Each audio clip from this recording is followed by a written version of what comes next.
At kind of a base level, we make plastic parts, injection molds, and assemblies. But I like to think we manufacture solutions. The history of the company, it's kind of neat. It's a family-owned business is how it started. And my dad started it back in 1984. When I started it, I wanted to make something. That was the thing that really was important to my soul. Okay, so I wanted to make a product. I got started in plastics in '72 with an injection molder. I was there for 9 years, so I had the mechanical engineering background from the University of Michigan. I had a production experience. I moved around and went to a prototyper for about 3 years, and then I got a call, and they wanted to know if I'd like to start a company. We grew the company from there, and then we got a second building, and Jeff came, and things were really exciting at that point in time. But then something happened. The year 2000 rolled around. The industry was changing, but everything was going good, you know. We saw that. And then the economy went berserk at that point in time. Things started to go all over the place, you know. Where did my Hewlett-Packards go? Where did my Xerox go? Where did computer companies? Where were they? Because they were our customers. We'd always been a market leader on the prototype side, and we had kind of a proprietary concept of how we were able to build molds, and we had some mold inserts that we could do very quickly. And the company grew like crazy as a result of that. However, the market was beginning to change, and customer requirements were becoming a little bit more in-depth than what they had been before. So what was acceptable over that period of time for prototype parts really started to hit a new level. So we didn't have quite the competitive advantage that we once had, and then when you hit that with the slow market, everything turned to being a cost-driven. And so what we had to do is kind of look at the business and say, okay, where can we see this going? How can we restructure? And those were kind of the beginnings of looking at, yes, we're in Detroit, and yes, Detroit is known for automotive, but what's not known is that this area also has a lot of other opportunities for other markets, one of those being the medical market. It was during a time where we said we need to be the kind of company that's moving and innovating, continuous improvement. The MMTC was a natural choice for us. We had heard about them. They've had a really good reputation in our area. We identified a tremendous amount of opportunities in many different areas, both from a business perspective, a financial perspective, meaning pricing, gross margin, costing, and also from a growth perspective and market diversification perspective. More than anything, it's really helped my thinking.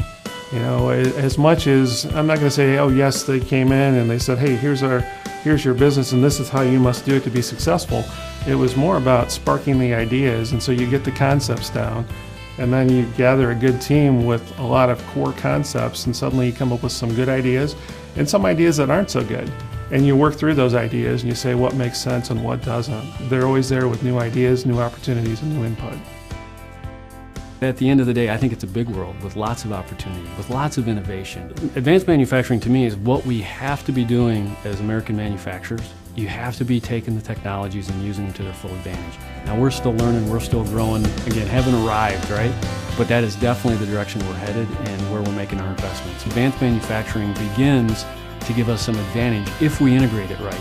It's all about speed, is the confidence that says, you know what, we care about your program, we're bringing the best to the table, we're going to reduce your lead time, and we're going to minimize hassles.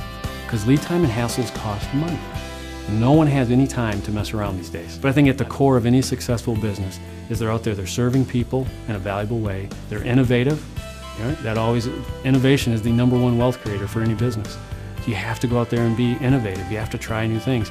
And then having the determination, because you will run into roadblocks. There is always a push to do things faster and better.